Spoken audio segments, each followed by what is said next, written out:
Star Wars has theoretically concluded the Skywalker Saga with Star Wars: The Rise of Skywalker, but one key member of the Skywalker family still hasn't had their story told.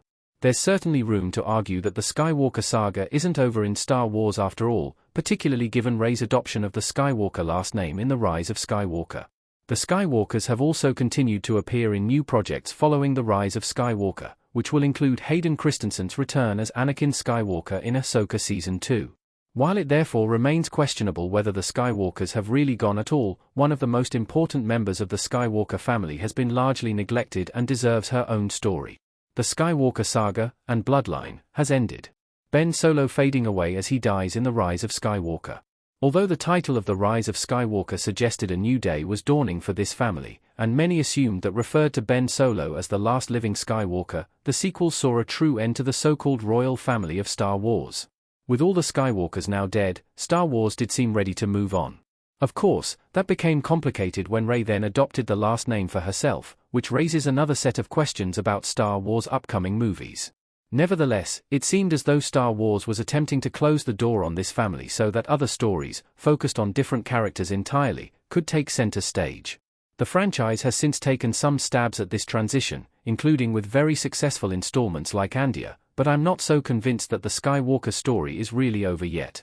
After all, one of the most significant members of the Skywalker family, Shmi, has had next to nothing about her depicted on screen.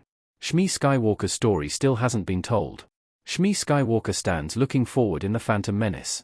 Shmi was introduced as the mother of Anakin Skywalker in Star Wars, Episode 1, The Phantom Menace, and she shockingly, and controversially, revealed that Anakin had no father. This revelation, along with the fact that Anakin had been raised as a slave on Tatooine in his early childhood, truly changed his character in Star Wars.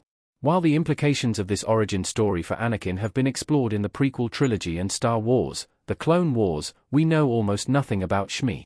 In The Phantom Menace, she was shown as a loving and caring mother who was so self-sacrificial that she allowed Anakin to go with the Jedi and leave her alone and enslaved. In Star Wars, Episode 2, Attack of the Clones, Shmi sadly returned only to have a very brief appearance on screen and then swiftly die in Anakin's arms due to injuries she suffered at the hands of the Tusken Raiders. Outside those story arcs, at least in the movies, we haven't really gotten to see what Shmi's upbringing was like or what it looked like for her to raise a being as powerful as Anakin all alone. Some could argue that this isn't necessary, but as the very person who brought this Skywalker line into existence, Shmi deserves more attention. As the woman who raised the Chosen One, Shmi's story is fascinating. Anakin and Shmi Skywalker say goodbye to one another as Anakin leaves to become a Jedi in The Phantom Menace. The story of Shmi Skywalker is one worth telling first and foremost because she is an interesting character in her own right. We haven't learned how she ended up in slavery, what happened to her parents, or really, in detail, what happened to her after Anakin left Tatooine. All of these would be interesting areas for Star Wars to explore. In addition to those possibilities, it frankly feels like a major gap in the Star Wars timeline that we know next to nothing about Anakin's early years and what it was like for Shmi to raise such a powerful Force user on her own, while trapped in a life of slavery on a remote desert planet. And Anakin wasn't just any powerful Force-sensitive child, he was the Chosen One. There are surely fascinating stories to be explored in light of that, which would be revealing not only about Shmi but also about Anakin. In fact, The Phantom Menace reveals that Shmi already knew Anakin was special. She says as much to Keegan. While it may not need to be an entire movie, it would legitimately be fascinating to see how Shmi came to learn about her son's unique abilities, how she processed and responded to that, and whether she ever feared or had concerns about Anakin because of them.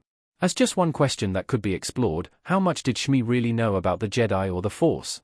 There are some interesting ways Star Wars could do this, as well, including in a show following the style of Star Wars, Tales of the Jedi, and Star Wars, Tales of the Empire.